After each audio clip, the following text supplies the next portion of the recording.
Today's story begins with a secret that should have stayed buried, a teacher-student bond that turned deadly. How far can obsession go before it destroys the life of someone innocent? Emily trusted the one person who was supposed to guide her, but the line between mentorship and manipulation blurred, spiraling into fear, control, and shocking betrayal. What happens when the very person you admire becomes the source of your darkest nightmare? The truth is coming, but some secrets are far more dangerous than they seem. The morning air in Lincoln was crisp, carrying the faint scent of autumn leaves and gasoline from passing cars. Students shuffled into the high school parking lot, backpacks slung over shoulders, their chatter blending with the distant hum of buses. Among them, Emily Carter walked silently, clutching her notebooks to her chest. At 16, she was bright, observant, and painfully aware of the gaps in her fractured family. Her father had moved to another state, her mother worked long hours, and her younger brother seemed like a stranger most days. Lincoln High had become both a refuge and a cage. Emily noticed the subtle excitement buzzing among the students near the front entrance. Whispers floated through the hallways, "New teacher, beautiful, different." She turned the corner and saw her. Clara Reynolds, standing tall with a soft smile, her hair falling in perfect waves over a tailored blazer. She carried herself with the effortless confidence of someone who belonged in a place far larger than this sleepy town. Even from a distance, Clara's presence was magnetic, drawing students like moths to a flame. "She's perfect," one girl whispered to her friend. Emily kept her distance, pretending not to care, though curiosity prickled at the edges of her mind. Something about Clara felt both exciting and dangerous, like a story she shouldn't read but couldn't resist. The first period bell rang. Students shuffled into the classroom, and Emily found her usual seat at the back. Clara stood at the front, arranging papers on her desk. She spoke softly at first, letting her voice fill the room with a calm, almost hypnotic rhythm. "Welcome to English literature," she said. "This semester we're not just reading stories, we're uncovering the truths that hide beneath them." Her eyes scanned the room, lingering just a moment longer on Emily. Emily's heart skipped a beat, though she couldn't explain why. Clara's gaze was piercing yet oddly warm, like she could see through the surface and straight into the places Emily herself tried to hide. Over the next hour, Clara moved among the desks, leaning slightly over students as they read aloud or wrote essays. When she stopped by Emily's desk, she smiled. "I can tell you have a lot to say," she whispered, a voice too soft for anyone else to hear. Emily nodded, cheeks flushing, unsure why the words felt like a secret between them. By lunch, rumors were already circulating, students talking in corners, exchanging glances and whispers about the new teacher. But Emily didn't care. She found herself lingering near the library, hoping for another chance to talk to Clara. When Clara appeared, carrying a stack of books, she paused. "Emily, would you like to come by for extra help after school?" she asked, her tone gentle, inviting, almost too personal. Emily's mind spun. Extra help, that sounded innocent enough. But something in Clara's eyes suggested there was more beneath the surface, a layer Emily couldn't quite name. She wanted to say no, to retreat into the safety of routine, yet a strange pull rooted her in place. The final bell rang, echoing through the halls like a judgment. Students poured out, leaving Emily and Clara alone in the classroom. Emily hesitated, then nodded. I'll come," she murmured. Clara's smile deepened, satisfaction flickering briefly in her expression. "Good," she said. "We'll start after school. You'll see just how much you're capable of." As Emily walked home, notebook clutched to her chest, a flicker of unease settled over her. Something about today had shifted. Clara wasn't like the other teachers. There was warmth, yes, but there was also an edge, a hint of darkness beneath the charm. Emily couldn't shake the feeling that stepping into Clara's world would change everything. And perhaps some doors, once opened, could never be closed. Emily's curiosity mingled with fear, and the invitation for extra help hung in her mind. Little did she know, this seemingly innocent opportunity would pull her deeper into a world of manipulation, secrets, and forbidden desire. The hallways of Lincoln High were alive with the familiar chaos of lockers slamming, sneakers squeaking, and students exchanging gossip in rapid whispers. But today, something was different. There was a tension, almost imperceptible, threading through the corridors like a shadow. Emily felt it immediately, the subtle stares, the quiet murmurs behind her back. "Did you see Clara with Emily?" one girl hissed to her friend. "They were talking alone, it looked weird." Emily tried to ignore it, tightening her grip on her books, her pulse quickening. The attention felt both flattering and terrifying. She wasn't sure why Clara's approval mattered so much, but it did. There was something intoxicating about the way the teacher had singled her out, the way her words had brushed against Emily's mind and made her feel special. By second period, the whispers had grown louder. Students sneaked glances during class, their curiosity barely hidden behind polite nods and forced focus on their notebooks. Even the teacher's lounge seemed to hum with quiet speculation, though Clara appeared oblivious, calmly guiding her classes with that same soft, controlled authority. Emily found herself daydreaming during lessons, replaying Clara's smile, the gentle tone that made her feel like the center of the world. It was thrilling, yet a flicker of unease gnawed at the edges of her mind. She knew something wasn't entirely right, though she couldn't name it. Later that morning, as Emily navigated the crowded hallway, she overheard fragments of conversation that made her stomach twist. "I heard she spends hours in her classroom after school alone with Ms. Reynolds," whispered a tall boy to his friend. "You think there's something going on?" Emily's chest tightened. She tried to tell herself she didn't care, that it was none of her business. Yet the curiosity mixed with fear. Clara's influence was creeping into every part of her day, and she realized she was drawn into a dangerous orbit she didn't understand. At lunch, Emily's best friend, Sarah, approached her, concern etched across her face. "Emily, are you okay? I mean, with Clara, I don't know, it's weird. You're always alone with her." I think it's inappropriate."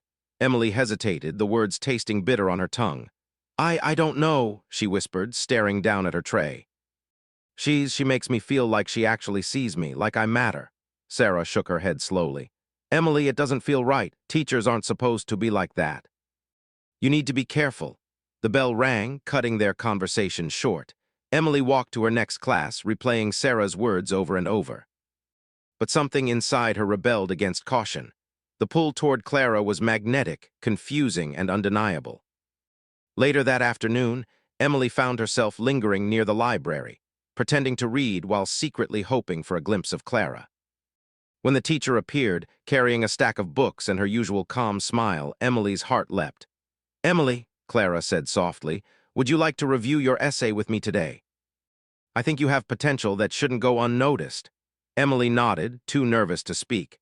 Her pulse raced, and a sense of forbidden excitement coiled in her stomach. Clara's presence was both thrilling and suffocating, a force Emily felt she couldn't resist. As they moved toward a quiet corner of the library, Emily felt the weight of whispers all around her, students observing, judging, speculating, but she could no longer distinguish their eyes from her own internal fear. She wanted to step back, to flee, but she was rooted, trapped in the invisible gravity Clara exerted. Emily's mind swirled with curiosity, admiration, and a growing unease. Little did she know, the private moments with Clara would soon cross invisible boundaries, leading them both down a path from which there would be no return. The afternoon sun streamed through the library's tall windows, casting long, slanted shadows across the rows of books. Emily's stomach twisted as she followed Clara to a secluded corner, a small table tucked between towering shelves. The familiar scent of Clara's perfume, soft, floral, yet intoxicating, clung in the air. It was comforting and dangerous all at once. Emily felt a mix of excitement and apprehension, the thrill of attention masking a creeping unease she couldn't quite name. Clara spread Emily's essay across the table, her fingers brushing against Emily's as she pointed to a passage.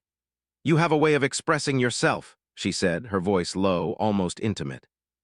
"Most students would never dare to explore these depths, but you're different." Emily's cheeks flushed. Compliments had always felt rare, especially from someone she admired. Her voice caught in her throat. I try my best," she whispered, unsure if her trembling was from nerves or something deeper stirring inside her. For the next hour, Clara guided Emily through the essay, leaning close, her presence overwhelming. Every word of praise, every brush of fingers on paper, wove a subtle web around Emily, pulling her further in. Clara's attention was intoxicating. It felt like love, validation, and danger all entwined. Emily wanted to step back to retreat to safety, yet a quiet voice inside urged her forward, whispering that this connection, though forbidden, was unique, special. As the library clock ticked toward closing, Clara's tone shifted, softer now with an edge of secrecy. "Emily, promise me something. Don't tell anyone about our time together." "Some things are better kept between us," she said, her gaze locked on Emily's, intense and unrelenting. Emily nodded, a shiver running down her spine. There was a thrill in the secrecy, but also a seed of fear. What did Clara mean by better kept between us? Emily couldn't fully understand, yet the warning weighed heavy, pressing against her chest like a stone. That evening, Emily walked home slowly, the crisp autumn wind doing little to calm the whirlwind inside her. Her thoughts kept returning to Clara's words, her touch, the strange exhilaration that accompanied their private moments. Part of her knew something was wrong, yet she couldn't stop replaying the afternoon over and over, analyzing each glance, each soft-spoken phrase. At home, Emily's mother, Jessica, glanced up from the kitchen counter. "Long day, honey?" she asked, sensing Emily's distraction. Emily forced a smile. "Yeah, just homework," she murmured, hiding the storm of emotion churning inside. Later that night, Emily sat at her desk, the essay laid out before her, rereading Clara's notes. A small envelope rested in the corner of her desk, slipped there without her noticing. Her hands shook as she opened it. Inside was a Polaroid, a photo of Clara with a young man Emily didn't recognize, his face partially obscured. Scribbled across the bottom in faint ink were the words, "Never let anyone see this." Emily's breath caught, her pulse raced. There was something off, something dangerous, buried in Clara's past. Fear gnawed at her, clawing through the layers of admiration she felt. Yet, even with the sense of dread, she couldn't tear her eyes away from the image, couldn't resist the pull Clara exerted over her life. The shadows in Emily's room grew longer as night fell, mirroring the darkness seeping into her thoughts. She realized with a cold, sinking feeling that her life was changing, her choices no longer entirely her own. Clara had opened a door, and once crossed, some doors could never be closed. Emily's pulse pounded as she stared at the Polaroid, the warning echoing in her mind. The revelation hinted at secrets Clara had carefully buried, and Emily's curiosity and fear intertwined. The next encounter would test boundaries, blur lines further, and pull Emily deeper into a world she might never escape. The house was quiet when Emily arrived that evening, the kind of quiet that presses against your ears and makes every small sound feel amplified. She placed her backpack on the floor and sank onto her bed, the Polaroid from Clara still clutched in her trembling hands. Its image lingered in her mind, the obscured face, the inked warning, stirring a mix of curiosity and terror she couldn't shake. What had Clara hidden? Why did it matter so much? And most of all, why did her heart race when she thought of the teacher? Dinner was silent.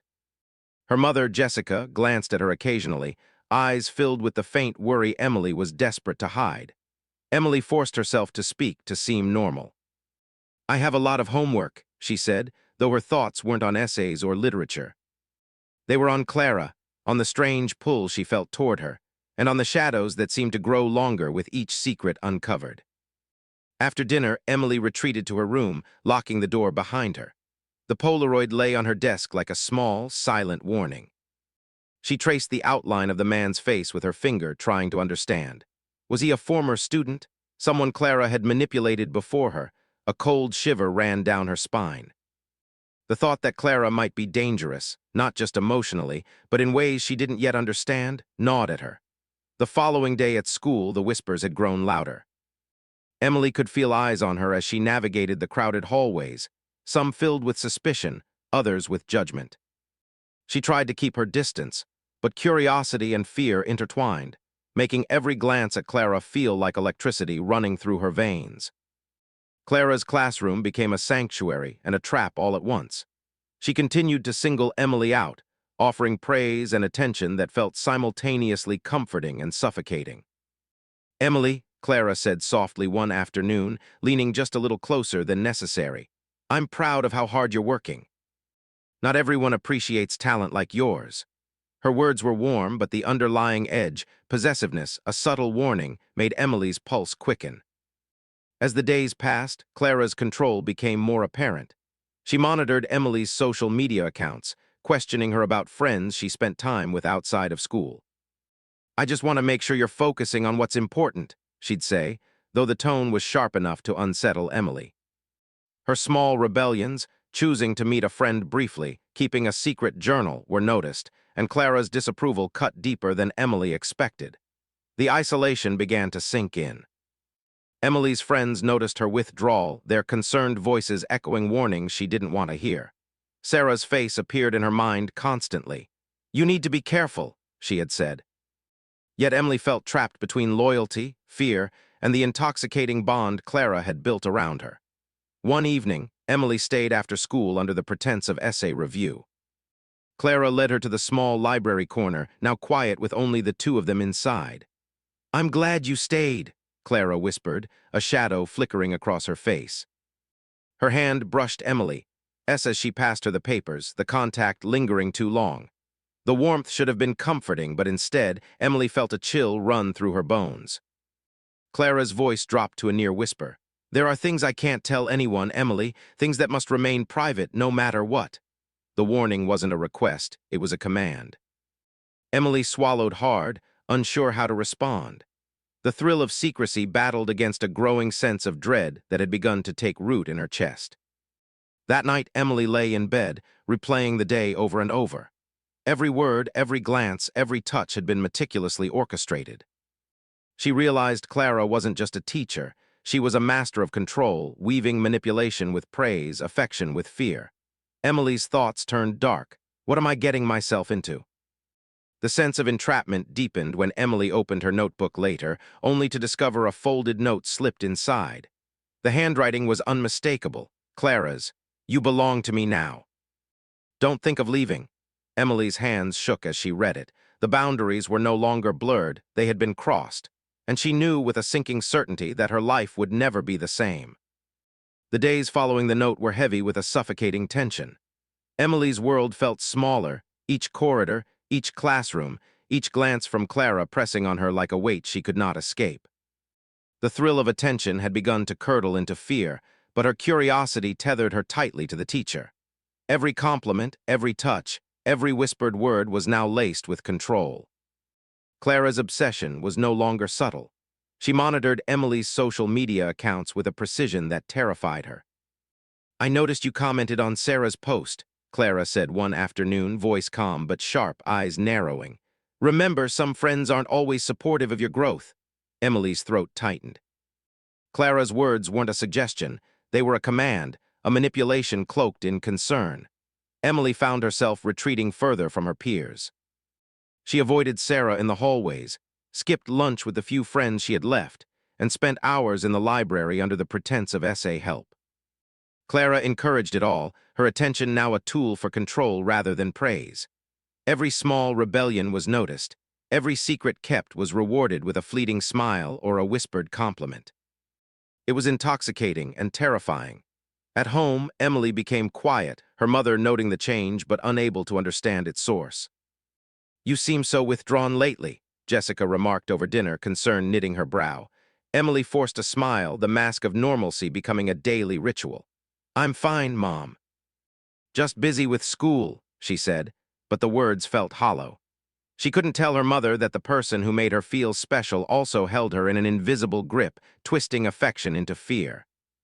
One afternoon, Clara invited Emily to her home under the guise of discussing an essay competition.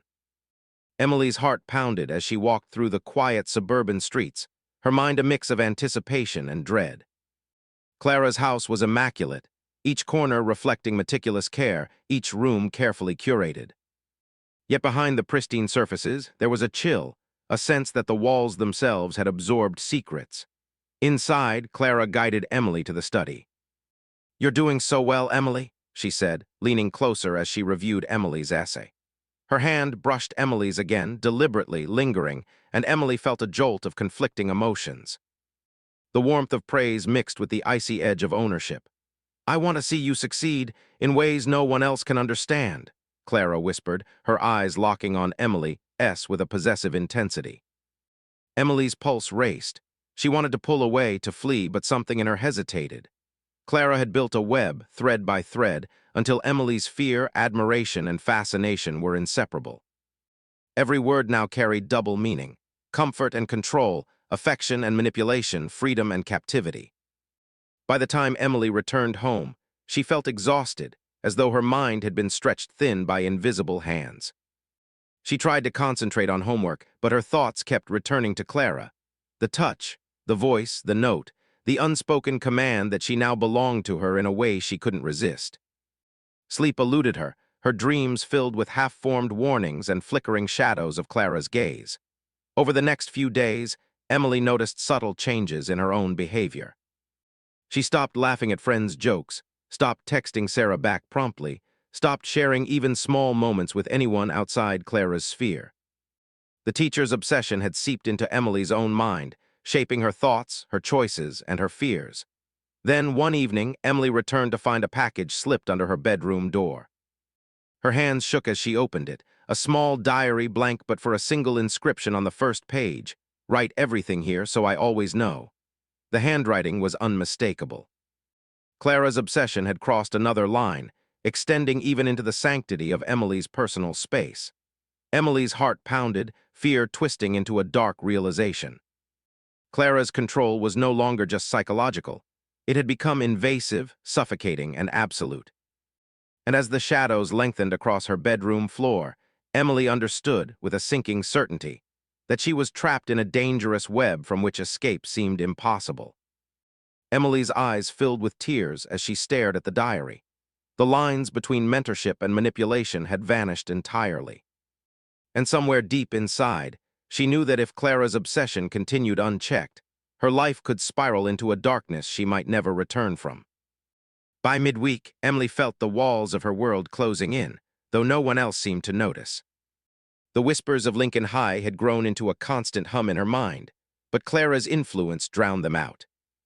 Every compliment, every gentle touch, every whispered word had become threads in a web Emily could neither resist nor escape.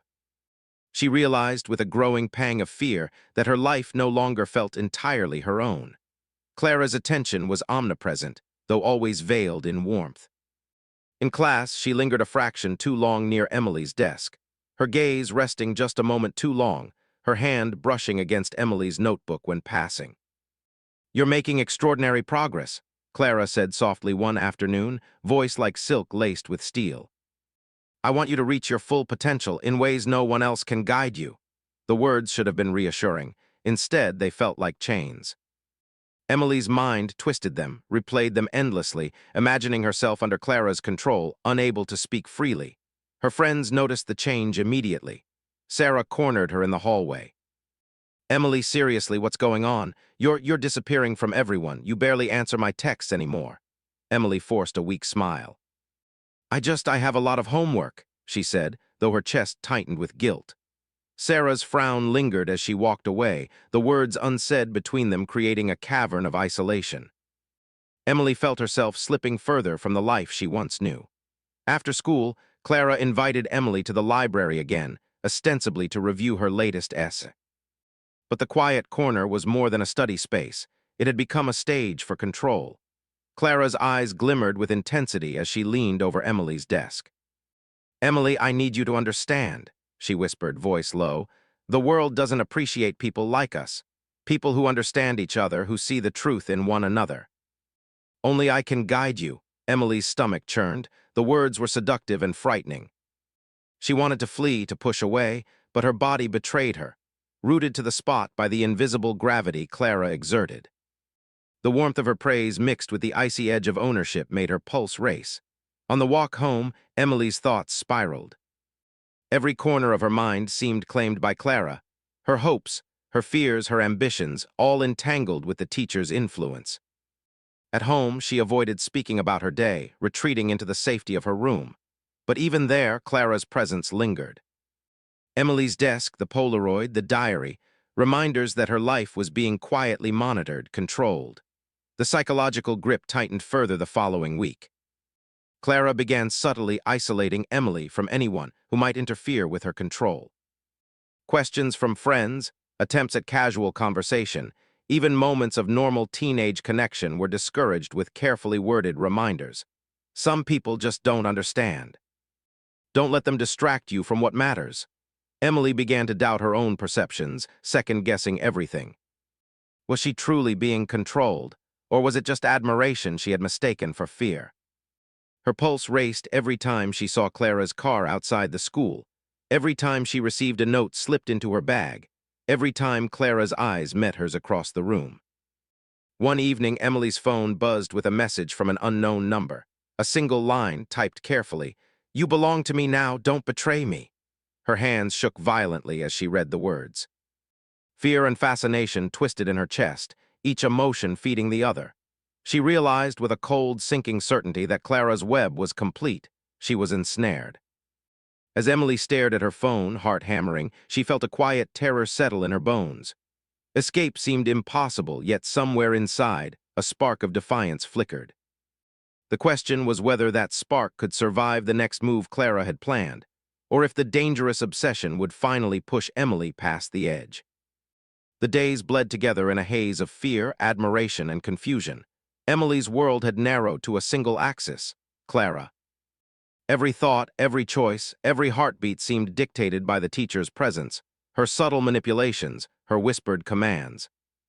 Even in the safety of her bedroom, Emily felt watched, judged, and measured. School had become a tightrope. Emily moved through hallways with a tense awareness, each glance from a friend, each whisper from a classmate threatening to unravel the fragile control Clara had woven around her. Her grades remained impeccable, her essays refined under Clara's meticulous guidance, but the brilliance was hollow. Behind the polished work, Emily's mind was frayed, her confidence crumbling. During lunch, Sarah cornered her again, concern etched deep into her face. "Emily, you have to tell someone. This isn't normal. You can't let her, whatever this is, control you." Emily shook her head, unable to speak the words that might shatter the delicate web of attention she craved. I'm fine, Sarah," she whispered, voice tight. "It's nothing." The lie tasted bitter, but it was safer than revealing Clara's growing obsession. That afternoon, Clara invited Emily to stay after class under the pretext of preparing for an upcoming essay competition. The library was empty, the sun dipping low, casting long shadows through the tall windows. Clara's presence was immediate, overwhelming, magnetic. "Emily," she said softly, leaning closer than ever, "I need you to understand how important this is. Your potential, it belongs to me as much as it belongs to you." The words pierced Emily like a knife, thrilling and terrifying all at once. She wanted to pull away, to run, but her body remained rooted, drawn to the warmth behind Clara's eyes, to the subtle promise of belonging, of attention, of connection. Every whispered phrase had been a step, and now she teetered at the edge. "You have to trust me," Clara continued, voice low and hypnotic. "No one else will guide you. No one else can understand what we share." Her hand brushed against Emily's again, deliberate, lingering. The combination of fear and longing twisted inside Emily, her pulse racing, thoughts clouded with conflicting emotions. Emily felt her mind fraying. The pull between admiration and terror was unbearable, each moment with Clara pushing her closer to emotional collapse.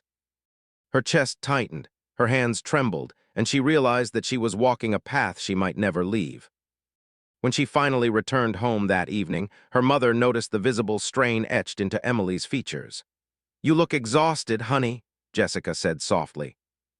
"Everything okay at school?" Emily forced a smile, nodding. "Just a lot of homework." But the words felt hollow, a fragile mask for the turmoil inside. Her pulse remained rapid long after dinner, and she struggled to focus on her assignments.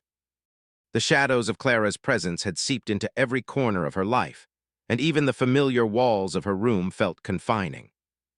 Later, Emily sat at her desk, hands shaking, eyes fixed on her notebook. She realized she could no longer trust her own thoughts, could no longer distinguish between fear, affection, manipulation, or genuine connection. The weight of Clara's control pressed down, suffocating and relentless. Her sense of self, her sense of safety, had been systematically dismantled. A sudden buzz of her phone startled her. An unknown number flashed on the screen. Hesitant, trembling, Emily answered. A single message appeared: "Do not betray me, some things cannot be forgiven." Her hands shook violently. The invisible grip around her mind and life tightened further. It wasn't just attention or obsession anymore. It was a warning, a claim on her very being. Emily sank into her chair, staring at the message. Tears blurred her vision, fear and despair swirling with a flicker of defiance she didn't dare act upon. She realized with bone-deep clarity that she had reached a breaking point. Clara's obsession had escalated beyond mentorship or affection. It had become a cage, a psychological trap from which escape seemed impossible. Somewhere deep inside, Emily's instinct whispered that she needed help, that someone needed to know the truth. But she also knew that revealing anything could trigger Clara's wrath, shattering the fragile equilibrium she had relied on. The next move, Emily understood, would not be her own, and it could change everything forever. Emily woke with a heaviness in her chest, the tension from the previous week still clinging to her like a second skin. The messages, the notes, the constant pressure of Clara's gaze, they had left her hollow, fearful, and desperate. She realized with a clarity that both terrified and liberated her that she could no longer navigate this alone. Someone needed to know. Someone needed to stop Clara. At breakfast, she fidgeted with her toast, watching her mother sip her coffee. "Mom, can I talk to you about something?" Emily's voice trembled, small and hesitant. Jessica looked up, her face softening with concern.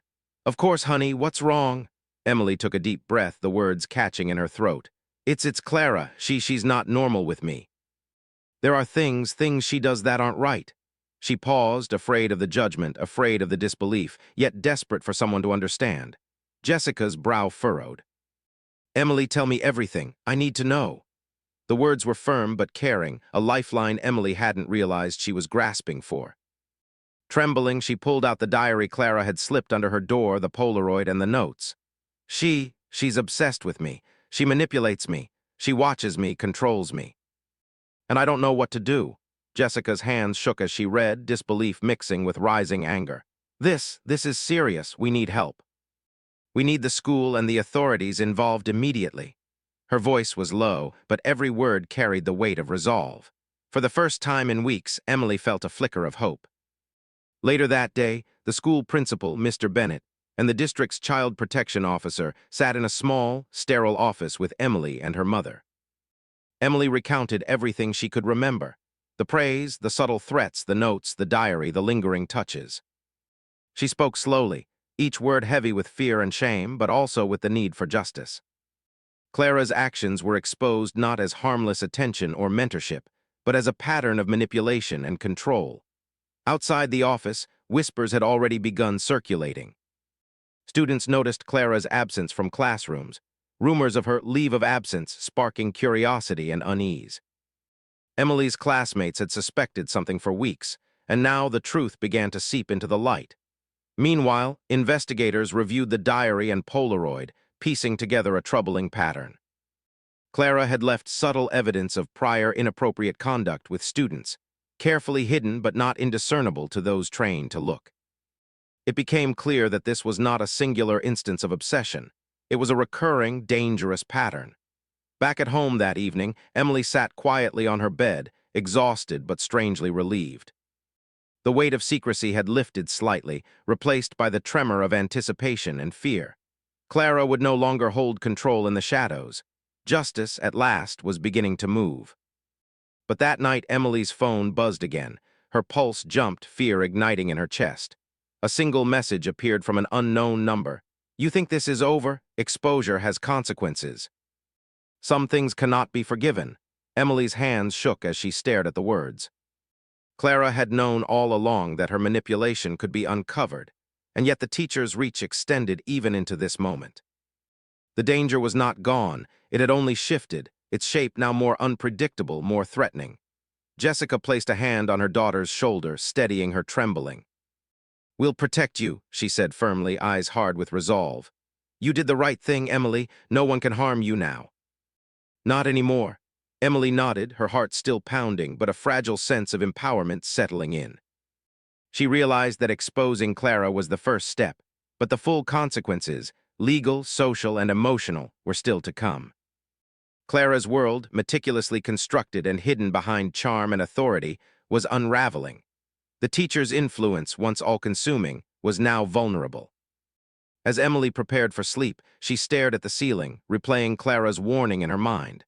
The exposure had begun, but Clara was far from defeated. The coming days promised confrontation, reckoning, and the revelation of secrets that had festered in the shadows for far too long. Emily's journey towards safety and justice was only just beginning, and the next move would determine everything. The next week felt like walking through a storm. Emily's days were punctuated by hushed phone calls, endless meetings with counselors and investigators, and the constant shadow of Clara's presence, even when she wasn't physically there. The messages had stopped, but their echo lingered in Emily's mind like a ticking clock, an invisible countdown to a reckoning she didn't want to face. School felt heavier than ever. The hallways, once just corridors of learning, had transformed into gauntlets of whispers and sideways glances. Some students offered sympathetic smiles, others stared with morbid curiosity. Emily moved carefully, avoiding confrontation, yet unable to hide the unease that had taken permanent residence in her chest. Every footstep sounded louder, every locker slammed sharper. It was as if the world itself were aware of the chaos Clara had sown. Meanwhile, the investigation had intensified. Detectives combed through Clara's past, uncovering a troubling pattern of obsessive behavior. Former students came forward with stories of subtle manipulation, unexplained favors, and emotional coercion disguised as guidance. Emily felt a bitter mix of validation and fear. Validation that her experience wasn't imagined, fear that Clara's reach had been far wider than she had realized. Emily's mother, Jessica, remained a constant anchor. "We're almost there, Emily," she whispered one night as they reviewed evidence together. "It's dark now, but it won't stay dark forever." Emily wanted to believe her, but the shadows that Clara had left behind seemed almost tangible, coiling around her thoughts and dreams. She barely slept, and when she did, nightmares replayed Clara's gaze, her soft voice, the dangerous warmth of her obsession. One afternoon, Emily received a call from the lead investigator. "Emily, we've discovered something else," the voice said gravely. "Clara's been keeping detailed records, diaries, photographs, even videos. We believe she's documented her interactions with other students as well. This is more serious than we thought." Emily's stomach churned.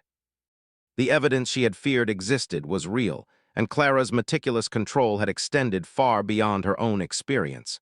Fear gnawed at her, but beneath it, determination flared.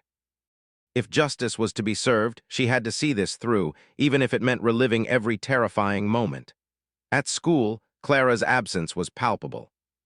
She had been placed on immediate leave, her classroom locked, her desk cleared. Students whispered nervously, some speculating, others fearful. Emily passed by the empty room and felt a shiver. It was the first time she could truly breathe, but the memory of the control, the manipulation, and the obsession still lingered like a shadow across her life. That evening, Emily and Jessica reviewed the growing evidence. Emily's diary, her notes, the Polaroid, and the phone messages were all compiled. Legal advisors emphasized the importance of her testimony, not only for her own protection, but for the potential victims Clara had manipulated before. Emily felt a mixture of anxiety and grim resolve. She had been powerless once, but now her voice could make a difference. Yet the emotional toll was immense. Emily found herself crying alone in her room, a mix of relief, fear, and anger coursing through her. Clara's manipulation had left deep scars, trust shattered, adolescence hijacked, innocence eroded. Emily realized she was at the nadir of her journey, her darkest hour, where despair and courage coexisted uneasily. Then as night fell and the house grew still, Emily's phone buzzed with a new message. Her heart jumped, anticipation and dread colliding. She hesitated, then opened it. "You think the world will protect you? Some truths are too dangerous, some debts must be paid." The words made her pulse race. Clara's obsession had not ended. Even behind bars, or away from her immediate influence, the teacher's reach, her psychological manipulation, and her threats extended like tendrils into Emily's life. It was a reminder that exposure was only the first step. The battle for safety, for justice, was far from over.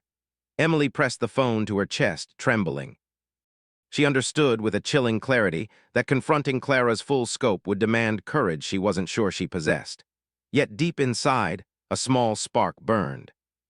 Justice was close, and though the shadows lingered, Emily knew that the coming confrontation would determine the outcome, not just of her life, but of all those who had been trapped in Clara's web. The morning of the hearing arrived with a tense stillness that felt almost surreal. Emily sat in the back of the courtroom, her hands folded tightly in her lap, heart pounding like a drum. The air smelled faintly of polished wood and fear, a mixture of anxiety and anticipation hanging over everyone present. Across the room, her mother clutched her own notebook, eyes steady but glimmering with unshed tears. Today would be the day the web Clara had spun for years finally unraveled. The judge entered, a figure of solemn authority. Clara's absence in the front row of students and staff was notable. She had been restrained from attending, pending further review of her psychological evaluations and the overwhelming evidence against her. Yet Emily knew that even behind locked doors, the teacher's presence lingered in her mind. Every manipulation, every whispered command, every note and Polaroid, the memory was vivid and raw. The prosecution began methodically, presenting the documentation Emily had preserved. The diary, the notes slipped under her door, the Polaroid, the threatening text messages. They called on past students who had experienced Clara's obsessive attention, each testimony building a pattern of psychological abuse, manipulation, and predatory behavior. Emily's heart ached as she listened, each story a reminder of the control Clara had exerted over lives far beyond her own. When it was Emily's turn to speak, she rose slowly, voice trembling yet firm. "Clara Reynolds wasn't just my teacher," she said, her words deliberate, precise. "She made me feel seen, but it came with a price. She controlled me, manipulated me, and isolated me from everyone who could have helped. This isn't just about me. There are others who might have suffered the same. This needs to stop." Her words hung in the air, a mixture of fear and courage. For the first time, she felt her own power, the reclamation of a life that had been carefully manipulated and controlled. The judge nodded solemnly, acknowledging the bravery required to testify, and Emily sank back into her seat, a mix of relief and exhaustion washing over her. The defense tried to frame Clara's behavior as mentorship gone too far, a misunderstanding of intention, but the evidence was overwhelming. Emails, text messages, photos, and first-hand accounts formed a solid net from which no argument could escape. Clara's obsession, once hidden behind charm and authority, had been laid bare in stark, undeniable detail. Hours later, after testimony and deliberation, the courtroom fell silent as the judge delivered the verdict. Clara Reynolds is found guilty on multiple counts of psychological abuse, harassment, and manipulation of a minor. Sentencing will follow in accordance with the severity of these crimes. The words echoed in Emily's ears, a mixture of vindication and sorrow. Justice, slow and deliberate, had finally arrived. Outside the courthouse, the sun broke through the morning clouds, casting warm light over the gathering crowd. Emily and her mother stepped into the open, inhaling the crisp air as if it were a taste of freedom. The weight of fear, secrecy, and control that had pressed on Emily for months began to lift, leaving a fragile but undeniable sense of relief. Emily knew the scars would remain. Trust would take time to rebuild, sleep might not come easily, and memories of manipulation would linger in quiet moments. But for the first time, she felt a sense of agency, a reclaiming of the life that Clara had tried to dominate. The court had recognized the harm, held Clara accountable, and offered a path forward. Later that evening, Emily sat in her room, the diary now safely locked away, her phone silent. She reflected on the journey, the fear, the obsession, the breaking points, and the exposure that had changed everything. A sense of cautious hope settled over her. Though the shadows of Clara's manipulation might never fully disappear, Emily had emerged stronger, wiser, and more vigilant. Her mother entered quietly, sitting beside her. "You were brave, Emily," Jessica said softly. "Not just today, but every day since this began. You stood up when it mattered most." Emily nodded, a lump in her throat. For the first time, she allowed herself to imagine a future not defined by fear. The darkness of the past months would not vanish overnight, but justice had been served. Clara's obsession was ended, her control broken, and Emily's voice had been heard. And while the journey toward healing was just beginning, Emily finally felt that she had taken the first true step into a world where she could breathe, think, and live for herself again. Emily gazed out the window at the fading sunset, the light casting long shadows, but also highlighting the colors of a life reclaimed. The web of manipulation that had entangled her for months lay shattered, a stark reminder of the power of courage, truth, and justice. And though the memory of the darkest days would remain, Emily knew she had survived, and in surviving, she had grown stronger than the shadows that had once held her captive.